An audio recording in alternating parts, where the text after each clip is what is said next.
Bonsoir à toutes et à tous. Merci de nous retrouver sur Sen TV et bienvenue à cette principale édition. Bonsoir Moudawa. Bonsoir Nenaïcha, bonsoir à tous. La loi sur l'interdiction des sachets en plastique votée depuis 2015, il ne restait plus que son application. Ce n'est plus qu'une question de jours avec la mise en place ce matin d'un comité de suivi de la loi interdisant ces sachets en plastique.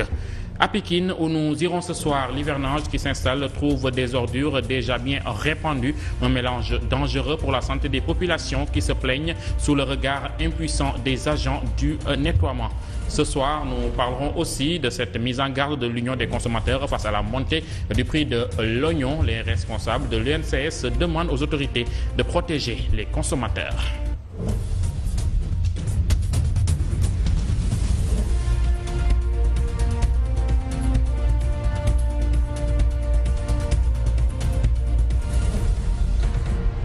Merci de nous choisir pour vous informer. Le comité interministériel de suivi de la loi interdisant les sachets en plastique a été installé ce matin par le ministre de l'Environnement. C'était en présence des services publics de l'État, du secteur privé, des importateurs, des industriels et des consommateurs. La douane et la direction du commerce ont été renforcées en micromètres, leur permettant de contrôler les sachets en plastique mis sur le marché. Cette loi, votée depuis 2015, n'est pas encore appliquée. Suivant les explications du ministre de l'Environnement et du Développement durable, Abdoulaye Bibi Diallo, au micro de Soda Mariam Gueye.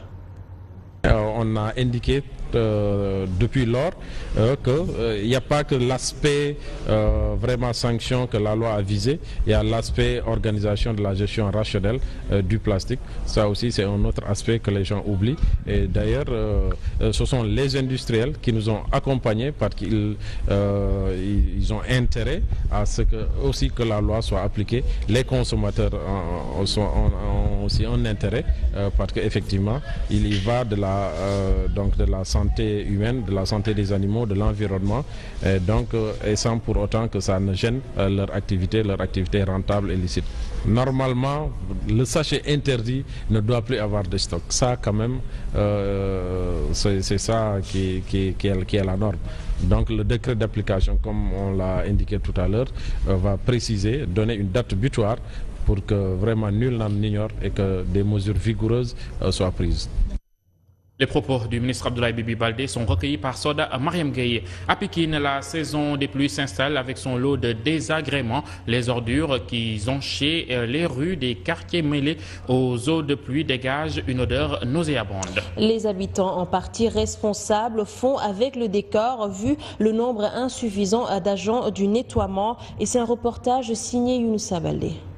Carcasses d'animaux jetés en plein air, des tas d'ordures par-ci et par-là, la voie ferrée souffre de son insalubrité et quand les eaux de pluie et les ordures sont mélangées, eh bien cela donne un environnement invivable. Au début on a fait des sensibilisations, mais maintenant ça devient un dépotoir d'ordures ménagères très lourdes même.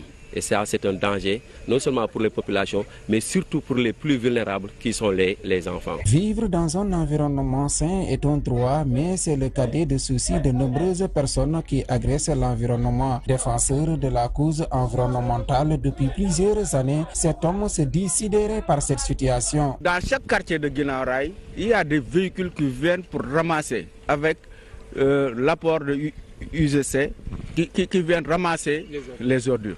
Mais malheureusement, les populations le font d'une manière anarchique et d'une manière très volontaire. Aujourd'hui, selon nos interlocuteurs, une éducation environnementale s'impose pour espérer renverser la tendance. Un changement de comportement qui doit être vraiment d'une manière éducative à Guinaw Rail. Nous pouvons dire que Guinaw Rail est l'une des populations qui a été le plus affectée par la tuberculose au niveau du département de Pékin. Mais c'est à cause de quoi? C'est à cause des rails. Traverser la voie ferrée après la pluie est difficile car au-delà des flaques d'eau par-ci et par-là, il faut aussi respirer une odeur nauséabonde. Le centre d'entraînement technique de la zone militaire 7 de Thiès a accueilli hier une cérémonie de reboisement. Au total, quelques 8500 plants de différentes espèces, dont des cocotiers et des dattiers, seront plantés. L'opération a mobilisé 700 militaires et paramilitaires. Elle est menée en partenariat avec le service national des eaux et forêts. La hiérarchie militaire veut ainsi inculquer aux soldats le réflexe de la préservation et de l'entretien de l'environnement. Simon Faye. Des gradés de l'armée et du service des eaux et forêts plantent un cocotier. Le premier des 8000 plants d'une vingtaine d'espèces qui devraient peupler le centre d'entraînement tactique de la zone militaire de Thiès. Une initiative de la hiérarchie militaire qui s'emploie à reboiser les casernes du pays. Vous verrez bien que les cantonnements militaires sont les zones les plus boisées dans le lieu d'implantation. C'est une activité que nous menons au début et pendant chaque hivernage. C'est pas nouveau. À pareille époque l'an dernier, le centre d'entraînement et de tir de Morolan qui s'étend sur 2100 hectares avait reçu 5000 plants. À terme, il s'agit d'inculquer aux soldats une certaine culture de l'environnement. Ce que nous essayons d'inculquer à nos militaires, c'est la culture de l'écologie, de l'environnement et surtout la culture de l'arbre. Le service national des eaux, forêts, chasse et de la conservation des sols a fourni des 8500 plants nécessaires au reboisement du centre d'entraînement tactique de Thiès qui devrait embellir le cadre de vie des soldats. Un bel exemple de coopération. Aujourd'hui, mon général, nous ne sommes plus, nous, celui des eaux et forêts, nous ne sommes plus seuls dans ce combat pour préserver nos forêts. Nous ne sommes plus seuls dans le combat pour aménager nos forêts. L'opération a mobilisé quelques 700 militaires et paramilitaires composés des différents corps d'armée du prochain contingent engagé au Mali, de la Légion centre-ouest de la gendarmerie, des sapeurs-pompiers de Thiès et du service des eaux et forêts. Comme pour dire que la protection de l'environnement occupe une place importante dans les activités militaires. Simon Faye, le directeur des eaux et forêts qui prenait part à la cérémonie, a laissé entendre qu'un nouveau code forestier est en projet, un code qui désormais va criminaliser le trafic illicite de bois. Du coup, les trafiquants risquent 5 à 10 ans de prison et une amende qui peut atteindre 30 millions de francs CFA. Selon le colonel Beidiba, la traque des trafiquants va s'intensifier et elle sera sans pitié. Ces propos sont recueillis par Simon Faye. Le trafic illicite de bois a été criminalisé dans le nouveau code forestier qui est en passe de passer en Conseil des ministres. Le trafic de bois international est condamné d'une peine allant de 5 à 10 ans de prison maintenant, avec des amendes allant de 10 à 30 millions. Et depuis que l'armée sénégalaise est montée en puissance suite aux instructions du chef de l'État, il y a maintenant des patrouilles mixtes qui sont menées sur toute la frontière avec la Gambie et d'autres pays. Et jour et nuit aujourd'hui, dans les coins les plus reculés, dans le secret des cantonnements militaires, au fin fond des forêts de la Casamance, l'armée et les eaux et forêts font de traquer ces trafiquants. Et là, nous serons sans pitié. Le fait qu'on reboise encore, c'est un message qu'on lance à ces jeunes qui se livrent dans ce trafic de bois. On leur dit, écoutez, venez reboiser parce que ce sont vos forêts. Et pour le trafic de bois, là, le combat qui est mené, il va s'intensifier. L'observateur plutôt des lieux de privation de liberté séjourne à Mbour depuis le 7 août dernier, un séjour qui va se poursuivre jusqu'au 12 de ce mois. Une équipe pluridisciplinaire qui se chargera de la sensibilisation et de la formation des agents d'exécution des lois. Cette autorité indépendante veille au respect des droits fondamentaux dans les lieux de détention. Le préfet de Mbour, qui accueille cette mission, estime que cette visite est un pas décisif qui va permettre aux acteurs de changer de comportement pour un meilleur respect des droits humains dans les lieux de privation de liberté. Pape Dieye. Le séjour de l'observateur des lieux de prévention de liberté à Mbour entre dans le cadre de sa mission de prévention des tortures que l'on note dans les lieux de prévention de liberté. Cette mission requiert des moyens qui ne sont pas toujours au rendez-vous. Toutefois, selon l'observateur, on note des avancées dans la lutte contre les tortures. Nous avons quelques difficultés, c'est certain, du compte tenu des moyens que nous avons. Nous n'avons pas de très gros moyens, mais bon, nous avons remarqué que quand même, les choses avancent. On prend en considération beaucoup les recommandations de l'observateur et les gens font beaucoup plus attention maintenant aux droits de l'homme et essayer de respecter le maximum possible le droit des détenus. S'il doit être emprisonné, il ne doit pas être humilié. On ne doit pas toucher à sa dignité humaine. Pour le préfet Saher Ndaw, cette visite vient à point nommé. C'est des sentiments de satisfaction parce que nous avions besoin de cela pour un peu partager avec tout le monde. Sensibiliser les populations, mais sensibiliser aussi les agents d'exécution des lois sur quand même la lutte contre la torture. Donc si l'observatoire se déplace jusqu'à Mbour pour un peu partager avec nous, Nous saluons cette initiative et nous encourageons l'initiative et nous demandons à tout le monde quand même de profiter de cette occasion pour mieux comprendre ce que c'est que cette autorité administrative indépendante. En dépit du travail accompli par l'Observateur, on note toujours des tortures, des traitements inhumains et dégradants et bavures dans les lieux de prévention de liberté. Et malheureusement, on cache toujours ces actes ignobles à l'Observateur, à qui l'on montre que ce que l'on veut qu'il voit. À Pékin, les organisations qui protègent les enfants travaillent déjà sur l'adoption du code de la loi sur l'enfance. 40 enfants venus de différentes organisations de Pékin suivent depuis hier une session de formation de 4 jours sur les techniques de plaidoyer. Il s'agit de les outiller pour leur permettre de répandre la bonne parole devant les autorités locales et étatiques, une manière de les inciter à adopter le code de la loi sur l'enfance qui est à l'état de projet. Madame Diaye Madeleine Diouf est chargée du projet de lutte contre la violence à Inda Jeunesse Action. Elle est au micro de Younoussa Baldé.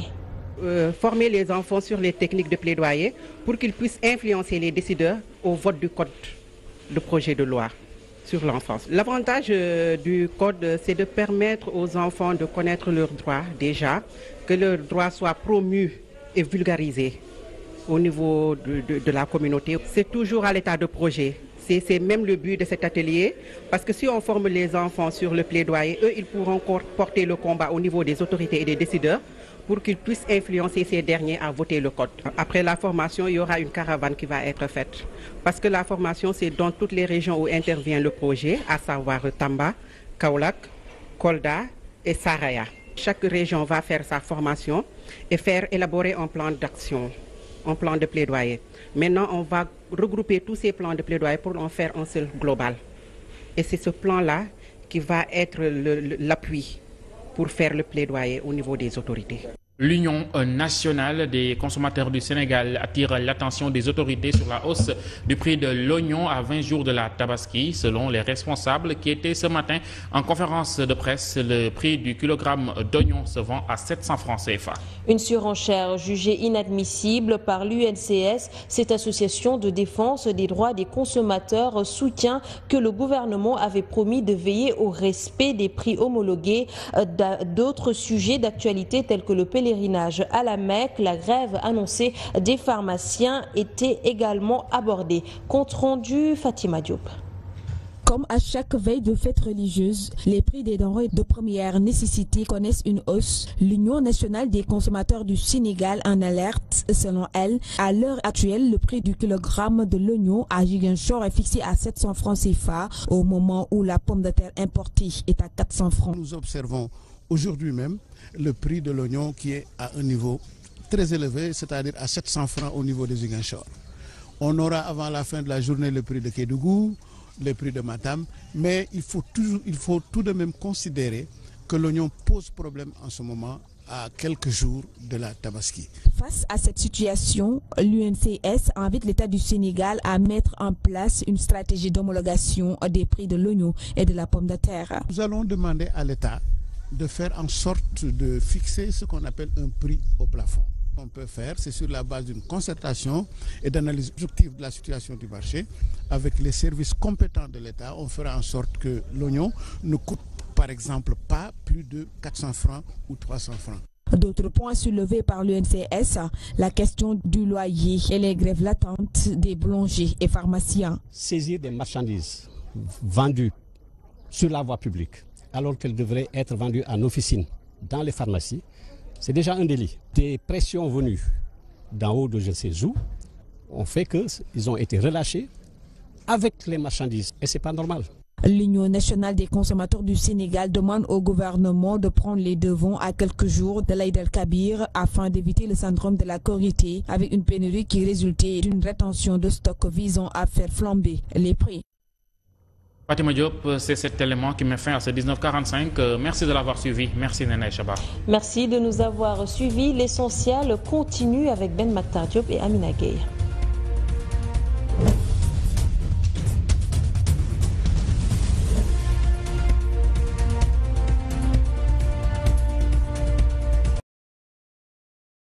Nous pouvons dire que Guinaw Rail est l'une des populations qui a été le plus affectée par la tuberculose au niveau du département de Pékin. Mais c'est à cause de quoi? c'est à cause des rails. Traverser la voie ferrée après la pluie est difficile car au-delà des flaques d'eau par-ci et par-là, il faut aussi respirer une odeur nauséabonde. Le centre d'entraînement technique de la zone militaire 7 de Thiès a accueilli hier une cérémonie de reboisement. Au total, quelques 8500 plants de différentes espèces, dont des cocotiers et des dattiers, seront plantés.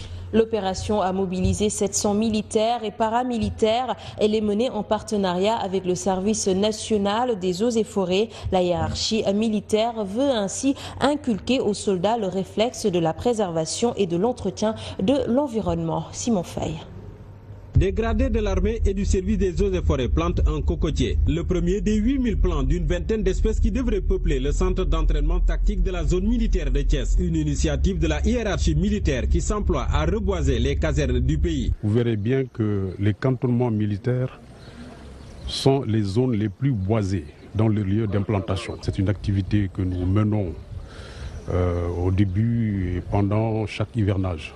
C'est pas nouveau. À pareille époque l'an dernier, le centre d'entraînement et de tir de Morolan, qui s'étend sur 2100 hectares, avait reçu 5000 plants. À terme, il s'agit d'inculquer aux soldats une certaine culture de l'environnement. Ce que nous essayons d'inculquer à nos militaires, c'est la culture de l'écologie, de l'environnement et surtout la culture de l'arbre. Le service national des eaux, forêts, chasse et de la conservation des sols a fourni des 8500 plants nécessaires au reboisement du centre d'entraînement tactique de Thiès qui devrait embellir le cadre de vie des soldats. Un bel exemple de coopération. Aujourd'hui, mon général, nous ne sommes plus, nous, celui des eaux et forêts, nous ne sommes plus seuls dans ce combat pour préserver nos forêts.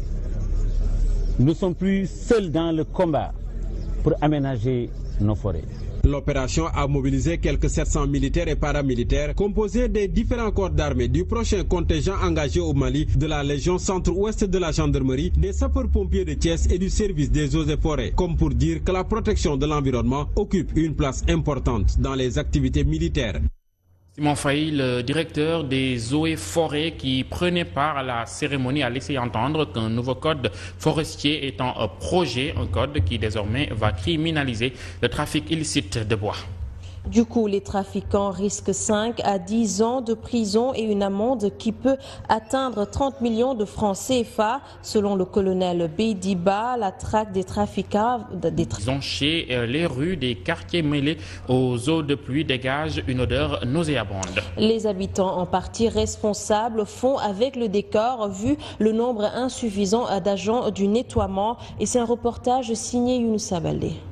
Carcasses d'animaux jetés en plein air, des tas d'ordures par-ci et par-là, la voie ferrée souffre de son insalubrité et quand les eaux de pluie et les ordures sont mélangées, eh bien cela donne un environnement invivable. Au début on a fait des sensibilisations, mais maintenant ça devient un dépotoir d'ordures ménagères très lourdes même. Et ça, c'est un danger, non seulement pour les populations, mais surtout pour les plus vulnérables qui sont les enfants. Vivre dans un environnement sain est un droit, mais c'est le cadet de soucis de nombreuses personnes qui agressent l'environnement. Défenseur de la cause environnementale depuis plusieurs années, cet homme se dit sidéré par cette situation. Dans chaque quartier de Guinaw Rail, il y a des véhicules qui viennent pour ramasser avec l'apport de UGC qui viennent ramasser les ordures. Mais malheureusement, les populations le font d'une manière anarchique et d'une manière très volontaire. Aujourd'hui, selon nos interlocuteurs, une éducation environnementale s'impose pour espérer renverser la tendance. Un changement de comportement qui doit être vraiment d'une manière éducative à Guinaw Rail.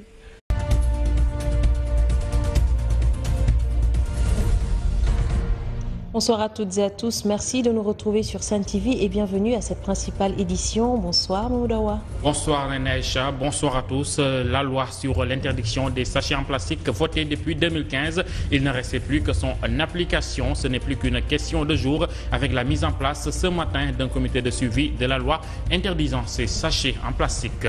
À Pékin, où nous irons ce soir, l'hivernage qui s'installe trouve des ordures déjà bien répandues, un mélange dangereux pour la santé des populations qui se plaignent sous le regard impuissant des agents du nettoiement.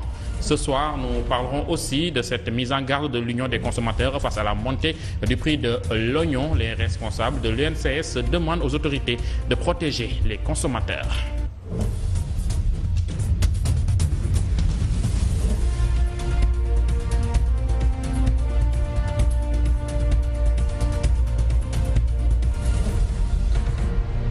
Merci de nous choisir pour vous informer. Le comité interministériel de suivi de la loi interdisant les sachets en plastique a été installé ce matin par le ministre de l'Environnement. C'était en présence des services publics de l'État, du secteur privé, des importateurs, des industriels et des consommateurs. La douane et la direction du commerce ont été renforcées en micromètres, leur permettant de contrôler les sachets en plastique mis sur le marché. Cette loi, votée depuis 2015, n'est pas encore appliquée. Suivons les explications du ministre de l'Environnement et du Développement durable, Abdoulaye Bibi Diallo, au micro de Soda Mariam Gueye. On a indiqué depuis lors qu'il n'y a pas que l'aspect vraiment sanction que la loi a visé, il y a l'aspect organisation de la gestion rationnelle du plastique. Ça aussi c'est un autre aspect que les gens oublient. Et d'ailleurs ce sont les industriels qui nous ont accompagnés parce qu'ils ont intérêt à ce que aussi que la loi soit appliquée. Les consommateurs ont aussi un intérêt parce qu'effectivement il y va de la santé humaine, de la santé des animaux, de l'environnement, et sans pour autant que ça ne gêne leur activité rentable et licite. Normalement, le sachet interdit ne doit plus avoir de stock. Ça, quand même, c'est ça qui est la norme. Donc le décret d'application, comme on l'a indiqué tout à l'heure, va préciser, donner une date butoir pour que vraiment nul n'en ignore et que des mesures vigoureuses soient prises. Les propos du ministre Abdoulaye Bibi Baldé sont recueillis par Soda Mariam Gueye. À Pikine, la saison des pluies s'installe avec son lot de désagréments. Les ordures qui